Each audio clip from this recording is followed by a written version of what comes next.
Alright, তো আজকে আমার কাছে বেশ কিছু গুরুত্বপূর্ণ আপডেট রয়েছে, তো ভিডিওটি স্কিপ না করে সম্পূর্ণ দেখতে থাকো। তো সবার প্রথমেই কথা বলবো সিনেমা মিনময়ের ব্যাপারে।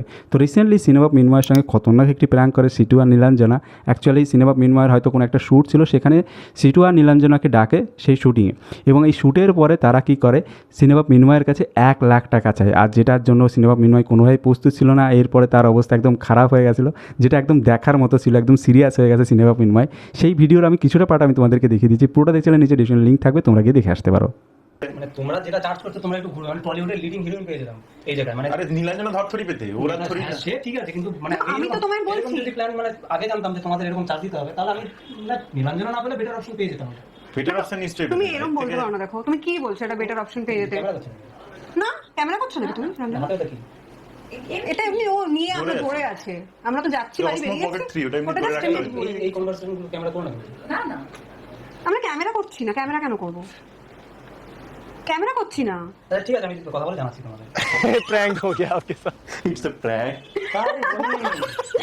আর বলি ও চুপচাপ ওখানে দাঁড়িয়ে শুনছে, আমি এদিকে তোমাদের কনভারসেশন এত সিরিয়াস, এই আমার তাকে উঠে গেছে। 1,00,000 টাকা চেয়েছি। নেক্সট কথা হলো বিষাক্ত ছেলেকে নিয়ে। তো রিসেন্টলি বিষাক্ত ছেলে তার লেটেস্ট ভিডিওতে রিঙ্কু সিংকে নিয়ে আলোচনা করে, কেননা রিসেন্টলি ইউপি গভর্নমেন্ট কী করেছে, রিঙ্কু সিংকে এডুকেশন অফিসার বানিয়ে দিয়েছে। কিন্তু এই এডুকেশন অফিসারের জন্য যে কোয়ালিফিকেশন দরকার সেটা কিন্তু গ্র্যাজুয়েশন দরকার, আর রিঙ্কু সিং মাধ্যমিক পাস পর্যন্ত না, কিন্তু তাকে এডুকেশন অফিসার বানিয়ে দেওয়া হয়েছে। তো এটার বিষয়ে তার লেটেস্ট ভিডিওতে আলোচনা করে, তার ভিডিওর কিছুটা পার্ট আমি তোমাদেরকে দেখিয়ে দিচ্ছি, পুরোটা দেখলে নিচে ডিসক্রিপশন লিঙ্ক থাকবে, তোমরা গিয়ে দেখে আসতে পারো। আমি যতদূর জানি এই বেসিক এডুকেশন অফিসার হলে তাকে প্রত্যেক স্কুলে যেতে হয়, সেখানে ইন্সপেকশন করতে হয়, স্কুলে কিভাবে শিক্ষা হচ্ছে না হচ্ছে, কিভাবে পড়ানো হচ্ছে, চারিপাশে কি ঘটছে না ঘটছে, সেই স্কুলের সমস্তটাই তাকে ইন্সপেকশন করতে হয়। তো রিঙ্কু সিং একজন ক্রিকেটার, সে মাঠে সময় কাটাবে নাকি স্কুলে? এবং ইউপি গভর্নমেন্টের এই ডিসিশনে হয়তো সেখানকার অনেক শিক্ষিতরা ডিপ্রেশনে চলে যাবে, যে আজকাল আমরা এত শিক্ষিত হয়েও, এত পড়াশুনো করেও চাকরি পাচ্ছি না। চাকরি পেতে গেলে আমাদেরকে হয় কোনো নেতামন্ত্রীকে বিয়ে করতে হবে, না হলে কোনো নেতামন্ত্রীর পেছন চাটতে হবে। নেক্সট কথা হলো সাহিলের ব্যাপারে। তো রিসেন্টলি সাহিল একটি ভিডিও আপলোড করে সাইবার ক্রাইমের উপর, যেটা আমার মনে হচ্ছে সবার জন্য খুবই হেল্পফুল, সেই জন্য আমি তোমাদের সাথে শেয়ার করছি। তার ভিডিওর কিছুটা পার্ট আমি তোমাদেরকে দেখিয়ে দিচ্ছি, পুরোটা দেখতে চাইলে নিচে ডিসক্রিপশন লিঙ্ক থাকবে, তোমরা গিয়ে দেখে আসতে পারো।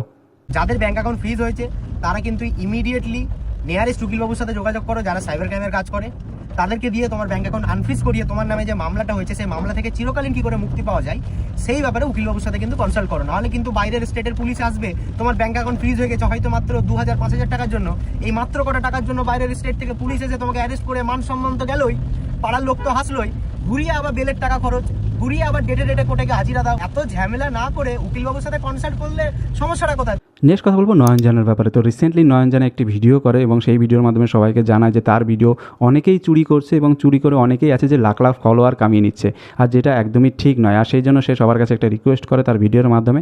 তার ভিডিওর কিছুটা পার্ট আমি তোমাদেরকে দেখিয়ে দিচ্ছি, পুরোটা দেখলে নিচে ডিসক্রিপশন লিঙ্ক থাকবে, তোমরা গিয়ে দেখে আসতে পারো। নয়নজানা আমার নামেই আছে, দেখো 1,49,000। এই যে আমার আর আমার সেই ভাইয়ের ছবিটা দিয়ে খুলে রাখছে, দেখছো? এও কিছুই নয়, আমার ভিডিওগুলোকে ছাড়তে থাকে, পরপর আপলোড করে আর ছাড়তে থাকবে। মানে চোরে বসে আছে, চোরগুলো একদম বসে আছে চুরি করার জন্য। ভাই তোরা চুরি করিস না, চুরি করে কিচ্ছু হবে না। তোরা যে চুরি করতেছু, চুরি করে বড় বড় চোর হবি, ভালো মানুষ হতে পারবি না। পরিষ্কার কথা বলছি, চুরি করা বন্ধ কর, নিজেরা কাজ কর, নিজেরা বড় হ, নিজেরা খেটে পরিশ্রম কর। নেক্সট কথা হলো ল্যাথখোর ফুডির ব্যাপারে। তো আগের ভিডিওতে আমি তোমাদের সঙ্গে আলোচনা করেছিলাম যে ল্যাথখোর ফুডির একটি ছবি দেবের ছবির সঙ্গে কম্পেয়ার করে একজনকে পোস্ট করেছিল, যেটা পুরোপুরি ভাইরাল হয়ে গেছিলো। আর সেটাই সে রিসেন্টলি পোস্ট করে সেই ছবিটা, এবং সেখানে সে লেখে ক্যাপশনে, ছবিটা আমার জীবনের ঐতিহাসিক একটা মুহূর্ত। তো এই বিষয়ে তোমাদের কি মতামত অবশ্যই কিন্তু নিচে কমেন্ট সেকশনে জানিও। তো এখনকার পর্যন্ত এইটুকুই, দেখা হচ্ছে নেক্সট ভিডিওতে, ততক্ষণের জন্য থ্যাংক ইউ অ্যান্ড বাই।